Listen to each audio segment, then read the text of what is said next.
მაია კოპალიშვილი უკვე შემოგვიერთდა. გამარჯობა, კაპიტან მაია და მადლობა რომ გვესწრებთ. მოგესალმებით, მადლობა მოწვევისათვის, მე ვესალმები მაყურებელს. კაპიტან მაია, თქვენ წარმოადგენთ კოალიციას ცვლილებისთვის, თქვენი 4-ვე ლიდერი კი ამ ეტაპზე დაპატიმრებულია, ამიტომ დავიწყოთ იმის შეფასებით, ასე ვთქვათ, რაც თქვენი პოლიტიკური გაერთიანების თავს ხდება, როგორც უკვე აღნიშნე კოალიციის ლიდერი მამაკაცები, ნიკა მელია, ზურაბ ჯაფარიძე, ნიკა გვარამია, თითქმის 3 თვეა, ხო, ან 3 თვეზე ოდნავ მეტი საპატიმროში იმყოფებია, ლენე ხოშტარია კი მათ ახლახან შეუერთდა და სხვა შორის როგორც ქართულ ოცნებაში ამბობენ, ციხიდან მისი ნებით არ გამოდის, თვითონ იპატიმრებს თავსო, ასე ხსნის ქართული ოცნება ელენე ხოშტარიას გაწყვეტილებას არ გადაიხადოს საქალაქო სასამართლოს მიერ აღკვეთის ღონისძიების სახით დაკისრებული გირაო. რამდენად ეთანხმებით და იზიარებთ ელენე ხოშტარიას პოზიციას და გაწყვეტილებას და რას აჩვენებთ იმით, რომ გირაოს გადახდაზე და ამ გზით ციხიდან გამოსვლაზე ვარსამობთ? ქართული ოცნება როგორც დიქტატორული რეჟიმი და როგორც დიქტატორული რეჟიმისთვის დამახასიათებელია, სამართალს განმარტავს მისი პოლიტიკური მიზნების შესაბამისად და სამართლებრივ ნორმებს იყენებს მისი პოლიტიკური მიზნების აღსასრულებლად. კონკრეტულად კი იმისათვის, რომ აი სწორედ პოლიტიკური ლიდერები ჩამოაცილოს პროცესებს. ამის მაგალითი იყო, ვთქვათ, გვარამია, მელია, ზურაბ ჯაფარიძის кейსები და რაც შეეხება ელენე ხოშტარიას кейს, საერთოდ არ იყო ეს სისხლის სამართლებრივად დაჯდათქმედება. საერთოდ და ქართულმა ოცნებამ და ქართული ოცნების პროკურატურამ სამართალდარღვევა, ეს შესაძლოა განხილულიყო ადმინისტრაციულ სამართალდარღვევად, რომელიც აბსოლუტურად სრულიად სხვა სამართლებრივ სიფრთხეშია და გათვალისწინებულია საარჩევნო კოდექსით, პირდაპირ არის განსაზღვრული საარჩევნო კოდექსით, კონკრეტული მუხლებია ამაზე დასახელებული და ითვალისწინებს დაზიანებისთვის ჯარიმას 1000 ლარის ოდენობით. მაშინ, როდესაც ქართულმა ოცნებამ და ქართული ოცნების ასე ვთქვათ იდეების და პოლიტიკური ზრახოების შემსრულებელმა პროკურატურამ და სამართალდამცავმა ორგანოებმა სამართალი გამოიყენეს პოლიტიკური მიზნებისთვის და სისხლის სამართლებრივი კოდექსით აღძრეს და ბრალი წარუდგინეს სხვისი ქონების დაზიანებისათვის. მაშინ, როდესაც ორგანული კანონი საარჩევნო კოდექსი ზუსტად განსაზღვრავს, რომ ეს არის საარჩევნო კოდექსით გათვალისწინებული საარჩევნო ატრიბუტიკის დარღვევა, სპეციალური მუხლი ამაზე მიზღვნილი და გათვალისწინებულია, რომ უნდა მოხდეს ადმინისტრაციული სამართალდარღვევის გათვალისწინებული პასუხისმგებლობის, ანუ სახდელის დაკისრება და არა სასჯელის, როგორც სისხლის სამართლებრივი სასჯელის. ანუ აქედანვე მინდა ვთქვა და აქედანვე უნდა განისაზღვროს და მაყურებელს მინდა ვუთხრა, რომ ეს დაპატიმრება, როგორც ასეთი, ელენე ხოშტარიას კი არ აურჩევია და მისი არჩევანი კი არ არის, როგორც ქართული ოცნება ამას ეხლა უნდა რომ გენერირება გაუკეთოს საზოგადოებაში. არამედ ეს არის მათ მიერ საზოგადოებაზე და ქართველ ხალხზე თავს მოხვეული სამართლებრივი ნორმების დიქტატორული განმარტება. იმიტომ რომ სწორედ ისე იყენებენ ამ ქცევის წესებს, როგორც მათ აწყობთ და არა როგორც რეალური შინაარსია. იმიტომ რომ სისხლის სამართლებრივი ნორმები არ შეიძლება იქნეს გამოყენებული იმ სამართლებრივი ქმედებების მიმართ და იმ მოცემულობის მიმართ, რომელზეც კონკრეტულად არის გათვალისწინებული პასუხისმგებლობა და რომელიც თავის დროზე კანონმდებელმა გამიჯნა მისი პოლიტიკური ნება ასეთი იყო, რომ ეს კონკრეტული დარღვევა მოქცეულიყო საარჩევნო კოდექსით გათვალისწინებულ ადმინისტრაციულ სამართალდარღვევებში და სისხლის სამართალი არის სრულიად სხვა სამართლებრივი სივრცე. მაგრამ აი ეგ არის სწორედ დიქტატურა. ეს არის სწორედ პოლიტიკური მართლმსაჯულების გამოყენება და მართლმსაჯულების პოლიტიკური მიზნებისთვის გამოყენება, როდესაც მოსამართლესაც კი განა არ დაებადა.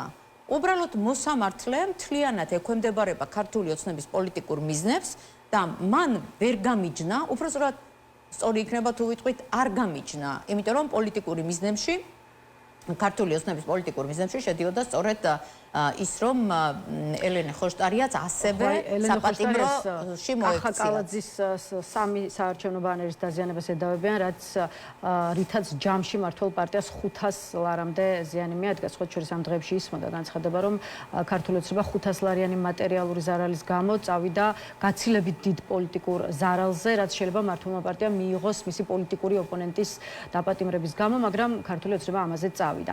ამას რა ახსნას უძებნით? რატომ მაინდა-მაინც სისხლის სამართლის საქმის აღძრვა და მაინდა-მაინც დაპატიმრება ელენე ხოშტარიას? ქართული ოცნება, კიდევ ერთხელ ვამბობ, სამართალს იყენებს თავისი პოლიტიკური მიზნების შესასრულებლად და იმისათვის, რომ დააზიანოს, თქვათ, თუნდაც ჩვენი კოალიცია, მაგრამ მე ვეუბნები ქართულ ოცნებას, რომ ჩვენი კოალიცია არის მონოლითური, მყარი, მტკიცე, ჩვენ მუდმივი კავშირი გვაქვს ჩვენს ლიდერებთან, რომლებიც გამოამწყუდეს გისოსებს მიღმა და ჩვენ ვაგრძელებთ, რა თქმა უნდა, ქართული ოცნებისადმი დაუმორჩილებლობას, თანმიმდევრულობას, პრინციპულობას და ჩვენ აუცილებლად მივაღწევთ იმას, რომ ამ ქვეყანაში დაინიშნოს ახალი არჩევნები და პოლიტიკური პატიმრები გათავისუფლდეს საპატიმროებიდან.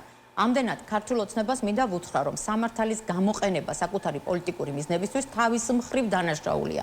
ანუ დანაშაულია იმ პროკურორების მხრიდან, იმ მოსამართლეების მხრიდან, იმ პოლიტიკოსების მხრიდან, რომელიც სამართალს პოლიტიკური მიზნებისთვის იყენებს. და რატომ?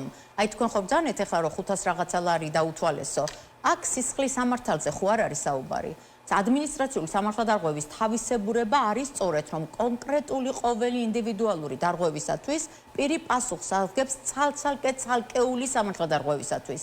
აქ ისე კი არა, რომ რასაც ახლა გვეუბნებიან, რომ ამდენიო და იქ სისხლის სამართალში, სხვათა შორის ქართული ოცნება თავს რო იწონებს სამართალში რეფორმებით, სისხლის სამართლის კოდექსში არის სპეციალური ჩანაწერი, სადაც აქამდე აი ამდენი 13 წლიანი მმართველობა აქვს ხო ქართულ ოცნებას. ხო შეეძლო რეფორმა გაეკეთებინა და ადამიანის უფლებებზე ეფიქრა. 150 ლარის დაზიანებისთვის, აი 150 ლარზე დღევანდელი ეკონომიკური და დღევანდელი სამართლებრივი მოცემულობის და ეკონომიკური მოცემულობის პირობებში 150 ლარზე სისხლის სამართლებრივი დაჯადიქმედება ხდება 150 ლარის ღირებულების ქონების დაზიანების. ეს ხო ნონსენსია, ეს არ შეცვალეს. ეხლაც ხო შეეძლოთ, შეეცვალათ. მე აუცილებლად უნდა აღვნიშნო, მათ ხო შეეძლოთ, რომ როგორც სხვა კანონმდებლობაში შეიტანეს ცვლილებები, მათ შორის საარჩევნო კოდექსი შეცვალეს, მათ შორის ის აგენტების კანონი შემოიტანეს, მათ შორის 1000 საშინელებები აკეთეს, ხო, თუნდაც პოლიტიკური პარტიების მიმართ რაღაცა დევნის განხორციელება და რაღაცა მიზნები რო აქვს, ხო?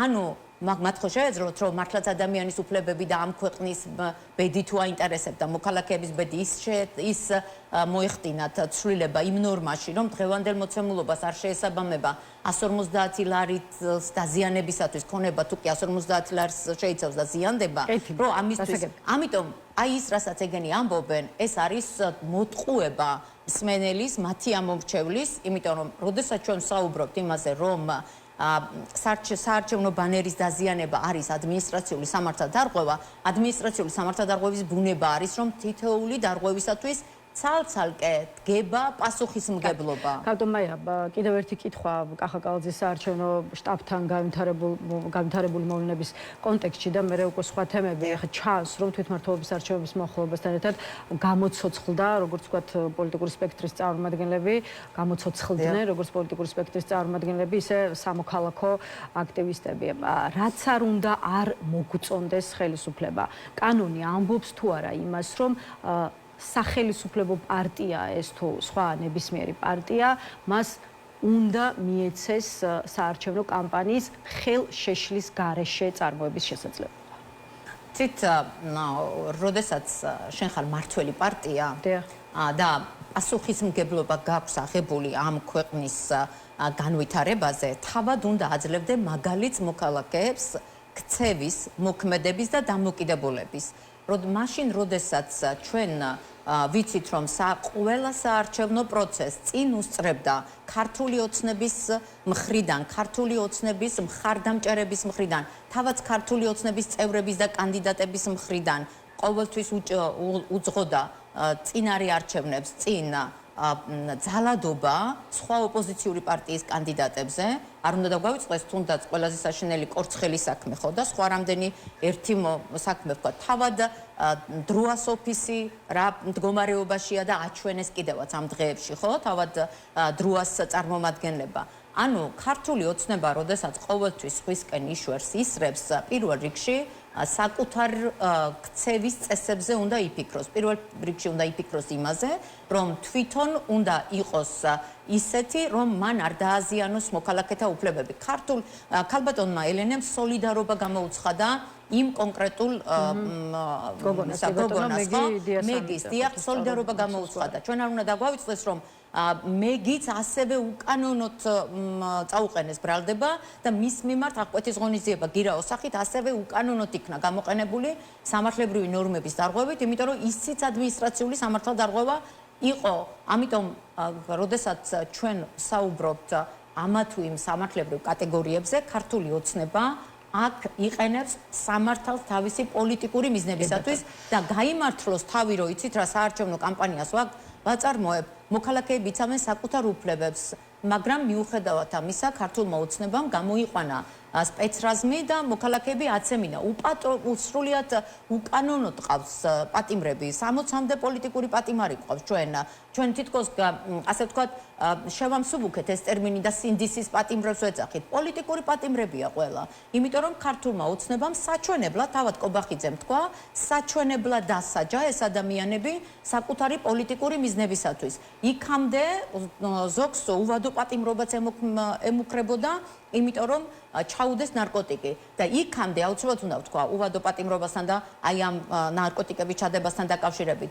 მათ საქართველოს მოქალაქეები გაათავისუფლეს, მაგრამ ვერაფრით ვერ გამოვიდნენ რუსული და პუტინის გავლენებიდან და რუსეთის მოქალაქეები ასევე ნარკოტიკების ჩადებით საპატიმროებში დატოვეს. აი ამიტომ არის ქართული ოცნება რუსული, იმიტომ რომ ის იცავს პუტინის ინტერესებს აქაც კი საქართველოში. და ვიდრე გადავართ თემაზე, რა გეგმით მიდიხართ და აპირებთ ესე ვთქვათ ბრძოლის გაგრძელებას, რომ შეიცვალოს ქართული ოცნება, ისევ ელენა ხოშტარიაზე ჩაგიკითხებით, მაინც ხომ არ სჯობდა გირაოს გადახტარდა, ხომ არ გჭირდებათ თუნდაც ერთი ლიდერი გარეთ, იმიტომ რომ ესე ვთქვათ გააგრძელოთ პოლიტიკური ბრძოლა.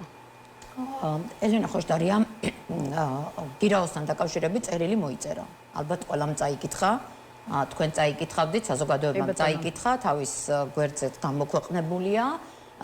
ის არ გადაიხდის გირაოს, იმიტომ რომ გირაოს გადახდა წარმოადგენს თანამშრომლობას რეჟიმთან და დათმობას რეჟიმისთვის და ელენა ხოშტარიას იმისთვის ვეთანხმები, იმიტომ რომ ჩვენ ვამბობთ, რომ ჩვენ არ თანამშრომლობთ რეჟიმთან, არ ასე ვთქვათ, რეჟიმის ქცევის წესებით არ ვმოქმედებთ.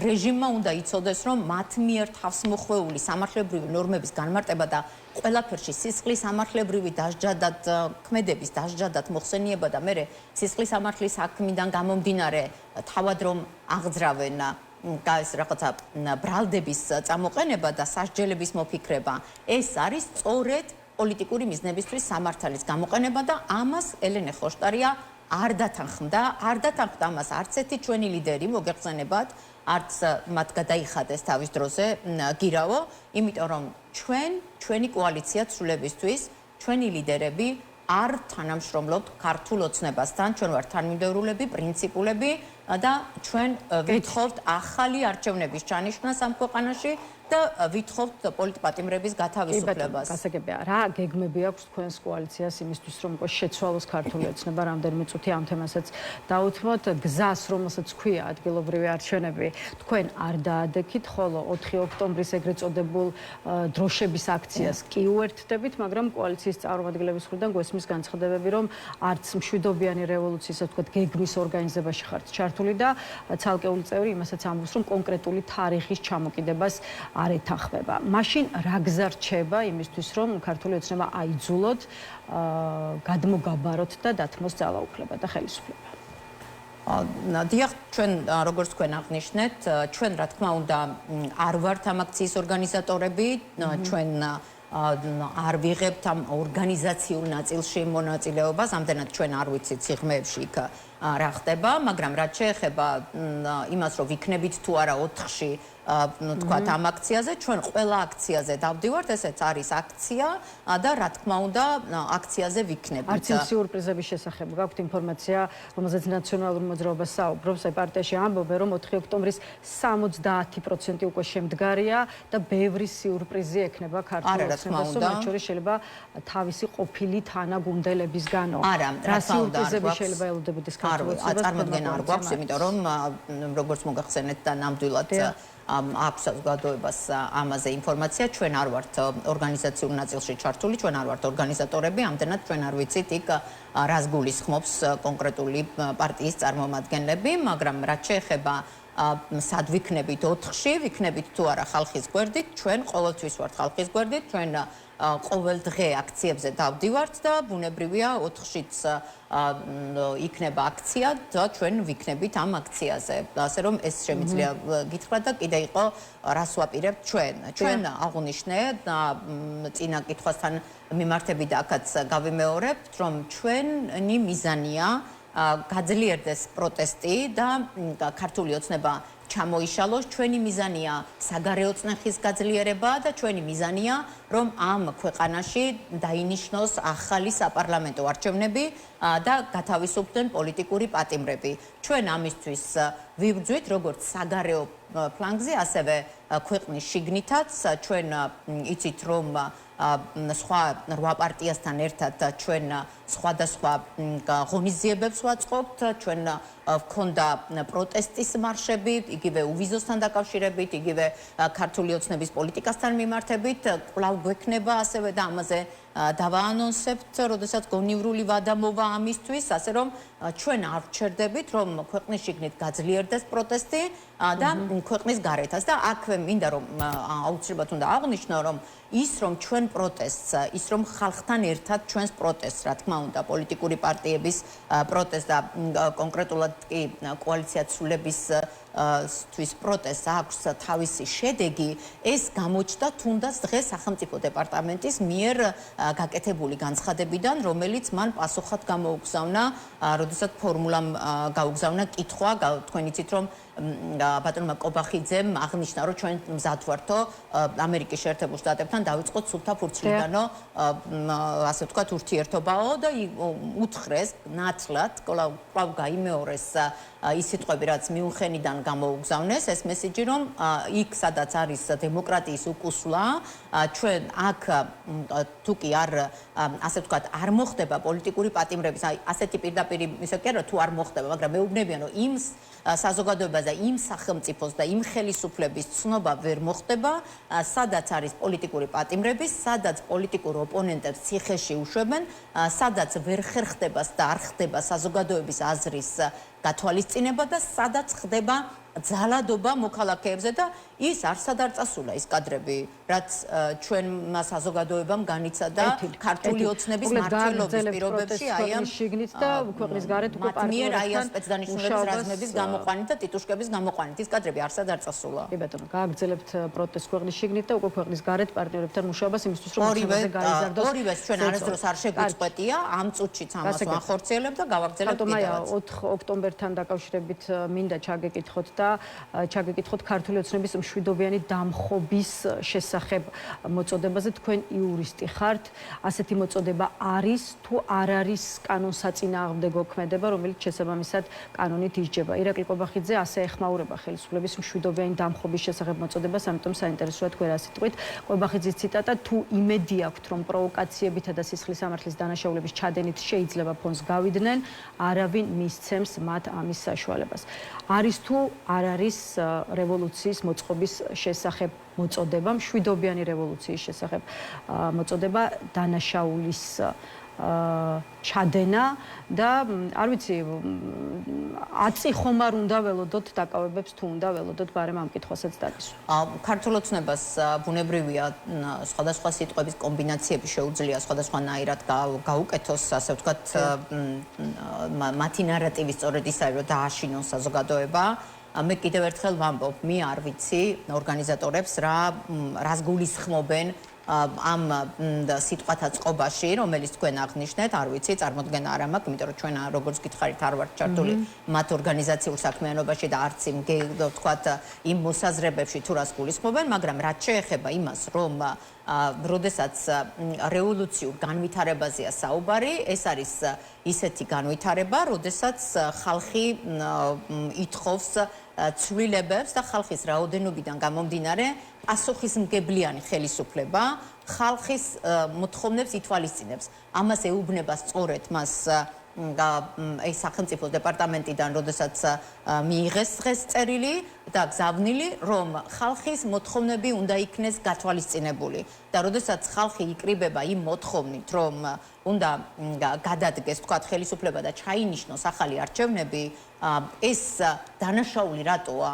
ანუ ის რომ ქართული ოცნება სიტყვებს გამოედევნება და რაღაცა სიტყვათა წყობას იყენებს ადამიანების დასაშინებლად, ეს თავის მხრივ ცუდია. მაგრამ ორგანიზატორულ ნაწილში ჩვენ არ ვართ ჩართული, მაგრამ ის რომ ხალხის რაოდენობას, ხალხის მოთხოვნას ქართულმა ოცნებამ და ნებისმიერმა პასუხისმგებლიანმა ხელისუფალმა უნდა მიაქციოს ყურადღება და პატივი უნდა სცეს.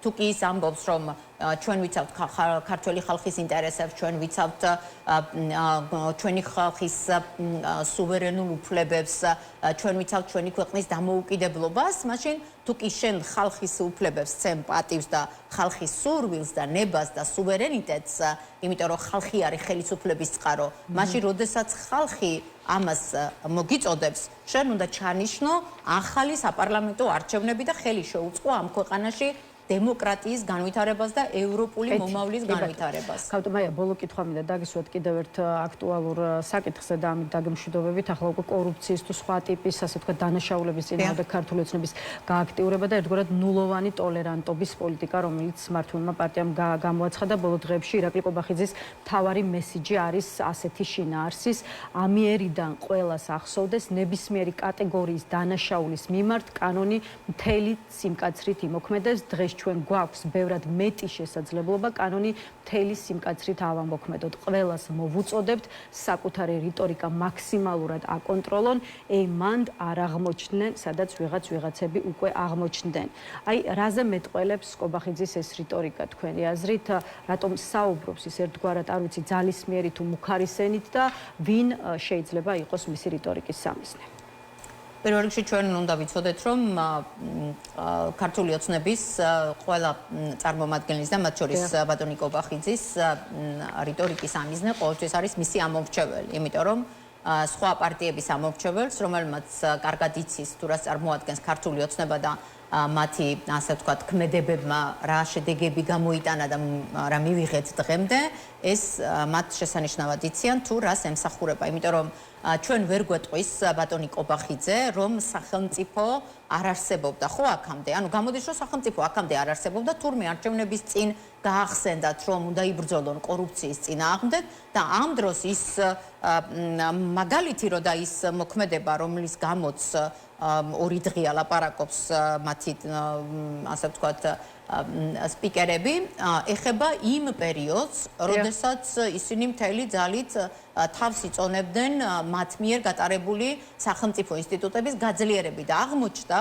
რომ იმ ხელა დონის ფულის გათეთრება მიმდინარეობდა თურმე ჩვენს ქვეყანაში და ესეც არის მხოლოდ ის ნაწილი, რომელიც დარეგისტრირდა და რომელსაც გვეუბნებიან. ამის უკან ბუნებრივი არის უამრავი სხვა შემთხვევა, რომლის შესახებაც ჩვენ ინფორმაცია არ გვაქვს და არ არის გამოძიებული, რაც მიუთითებს, რომ სახელმწიფო ინსტიტუტები იყო, ესე იგი, ჩამოშლილი, სახელმწიფო ინსტიტუტები არ ფუნქციონირებდა და არ ფუნქციონირებს ისე, როგორც საჭიროა, რომ ეს თავის დროზე აღმოეჩინა და აი ამ ხელა თანხის გათეთრება არ მომხდარიყო და ეხლა გვეუბნება ყობახიძე, რომ დაისჯება ყველა. ვინ დაისჯება? ის, რა ქვია, ასე ვთქვათ, ვალიუტის გადამცვლელი პუნქტის წარმომადგენელი, ეგ არის მთავარი პერსონა ამ პრობლემაში და სახელმწიფო ინსტიტუტები და თავად ქართული ოცნების პოლიტიკური პასუხისმგებლობა თვითონ არ იყო იმ პერიოდში, ზუსტად მაგ პერიოდში, თვითონ პარტიის თავმჯდომარე იყო თუ რაღაცა ეკავა თანამდებობა. და ეხლა დღეს გვეუბნება რომ დაიჯება, ვინ დაიჯება? საკუთარი თავის დაჟით უნდა დაიწყოს პირველ რიგში. თემას რადგან შევეხეთ ქართული ოცნების ახალ საკანონმდებლო ინიციატივაზე დაგისვავთ კითხვას და მართლაც ნამდვილად დაგემშვიდობებით ინიციატივას, რომლის მიხედვითაც ასე ვთქვათ პოლიტიკური თანამდებობის პირებს და საჯარო მოხელეებს, რომლებიც სასამართლოს მიერ კორუფციულ დანაშაულში იქნებიან მხილებულნი, 30 წლის განმავლობაში ექნებათ ქონებრივი დეკლარაციის შევსების ვალდებულება. აი რა სიგნალი გაუგზავნეს ამით პოლიტიკური თანამდებობის პირებს, საჯარო მოხელეებს, სიპებსა და აიპებში დასაქმებულებს, ასევე სახელმწიფო საწარმოებში დასაქმებულ პირებს, რომელსაც აქვთ ქონებრივი დეკლარაციის შევსების და ანტიკორუფციული ბიუროსთვის წარდგენის ვალდებულება. როგორც ჩანს, ეს ისევ და ისევ არის მათი უნარობის გამოვლინება, იმიტომ რომ როგორც ჩანს, ქართული ოცნების თანამდებობებს რომ გადახედოთ, ხო, ეს ის პირები არიან, რომლებიც არის დაახლოებული ქართულ ოცნებასთან. ქართული ოცნების პირობებში საჯარო სამსახურის რაღაცა მაღალ თანამდებობებზე ვერ მოხვდება არა ქართული ოცნების წევრი ან ქართულ ოცნებასთან ლოიალურად თუ არ არის განწყობილი ისეთი პირი, ხო? ამიტომ აი ეს რომელზეც საუბრობს პოლიტიკური თანამდებობის პირებს ვამბობ. ამიტომ გამოდის რომ ამ პოლიტიკური თანამდებობის პირების მიმართ არსებობს უნდობლობა, რომ მათ შესაძლოა საჯარო სამსახურში საქმიანობის დროს შეიძლება მონაწილეობა მიიღონ კორუფციულ ურთიერთობებში და კორუფციულ გარიგებაში. ანუ ეს კიდევ ერთხელ მიუთითებს, რომ სახელმწიფო ინსტიტუტები იმ დონეზეა ჩამოშლილი, რომ ისინი ვერ აკონტროლებენ თავად ქართული ოცნების წევრებს. ანუ თვით კონტროლის ფუნქცია აქვს დაკარგული და სახელმწიფოს როლი ის არის, რომ სწორედ თვით კონტროლის და თვით ორგანიზების ფუნქცია იყოს სტაბილური და მაღალ დონეზე. ეს არის აუცილებელი და აი ეს მიანიშნებს, რომ თვითონვე არ აქვს იმის უნარი, რომ აკონტროლონ საჯარო პოლიტიკური თანამდებობის. კონტროლი ცუდი სიტყვა, ეხლა კეთილსინდისიერ საჯარო მოხელეს კონტროლი არ ჭირდება, მაგრამ აი ამ მაგალითებმა ჩვენ გვიჩვენა, რომ აუცილებელია შესაბამისი მექანიზმების, ასე ვთქვათ, კონტროლის, ანუ დეკლარაციები რომ იყოს სწორად წარდგენილი და ჩვენ ვიცით, რომ ასე არ ხდება და აქ აუცილებლად უნდა აღინიშნოს, რომ როდესაც თქვათ კობახიძე გვეუბნება, რომ აი გავამკაცრებთ, ეს არის ასევე დამახასიათებელი და ასე ვთქვათ დიქტატორული რეჟიმებისთვის და ავტორიტარული რეჟიმებისთვის, როდესაც მკაცრდება კანონმდებლობა კონკრეტული პერსონებთან მიმართებით, მაშინ როდესაც უნდა გაუკეთოს სტაბილურობა ცალკეულ მართვის მექანიზმებს, კონტროლის მექანიზმებს. აი, როდესაც ფულის გათეთრება ხდებოდა, სად იყო მაშინ სახელმწიფო ინსტიტუტები, როგორ გამორჩათ 700 მილიონი თანხის შედინება, ხო წარმოუდგენელია ეს და როგორ გამორჩათ ამოდენობის თანხის ერთი ვალუტის გადამცვლელი პუნქტს რომ იქონდა ამხელა მაკულატურა ბანკებში, ეს როგორ გამორჩათ, ხო წარმოუდგენელია ეს, არ გამორჩათ. უბრალოდ აი სწორედ ამ მონაწილეობა მაჩვენა ისევე როგორც გორში ფალსიფიცირებული რაღაცა სასმელების აღმოჩენამ და ასე შემდეგ, რომელი ერთი უნდა დასახელდეს. მადლობა ქავტომაია იმისთვის რომ იყავით ჩვენი სტუმარი და უპასუხეთ ჩვენს კითხვებს, დაგემშვიდობებით.